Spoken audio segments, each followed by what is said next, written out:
Et voici la racine cal. Vous voyez ici le petit trait, donc on est sur une racine latine. Hein. Derrière cette racine, il y a une idée de chaleur. Cal donne le verbe en latin, le verbe latin calere, être chaud, être ardent. En latin toujours, il y a le nom calor, hein, qui signifie la même chose, hein, enfin chaud, quoi, chaleur, pardon. Et en français, eh bien, ça donne chaleur. Il me semble qu'il y a une marque d'électroménager, calor, de fer à repasser, etc. J'imagine que ça existe encore. Repartons du verbe calere, et nous avons vu le nom, maintenant voyons un adjectif, caldus, chaud. Eh bien, en français, ça donne chaud. Voilà. Pour l'instant, tout se tient. Hein. L'idée de chaleur, hein, être chaud, être ardent, calor, chaleur, caldus, chaud, tout va bien.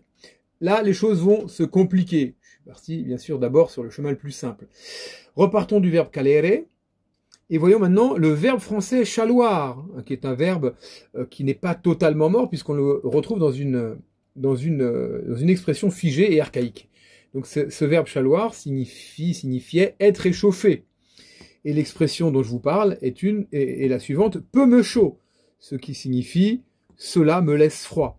Et en effet, de l'idée de chaleur, s'était dégagée métaphoriquement l'idée d'intérêt pour quelque chose ou quelqu'un. Et vous le savez, hein, quand on est entre amis, est-ce que t'es chaud pour voir tel film? Est-ce que t'es chaud pour jouer à tel jeu? Donc est-ce que t'es intéressé, hein? Donc c'est totalement logique. Hein. Nous utilisons ce terme encore, est-ce que tu es chaud pour ci, pour ça, avec derrière l'idée d'intérêt.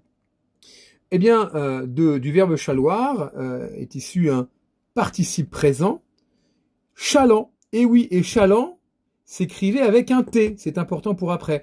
Ça, c'est une autre petite capsule que je pourrais vous faire sur la transformation de l'orthographe et les erreurs hein, dans l'orthographe. C'est-à-dire que des fois, là je vous dis comme ça rapidement, mais par exemple, en écrivant chalant avec un D, c'est une erreur, hein, c'était avec un T. Et c'est à un moment donné dans l'histoire, le T s'est transformé en D, mais vous allez le voir avec l'autre mot que je vais vous présenter tout de suite, que le T est resté. Là, le D, on peut dire que c'est une erreur. On va dire ça comme ça.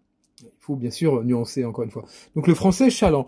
Et le chaland est quelqu'un qui est intéressé, hein, quelqu'un qui, intéressé, regarde les prix et entre dans les magasins. Voilà, c'est le chaland, le fameux chaland, la zone de chalandise, etc. Hein, la zone où il y a les chalands, les futurs acheteurs, les potentiels acheteurs.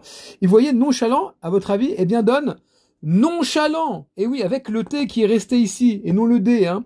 Donc nonchalant, c'est exactement l'inverse. Celui qui ne s'échauffe jamais, et donc qui agit avec paresse et distance.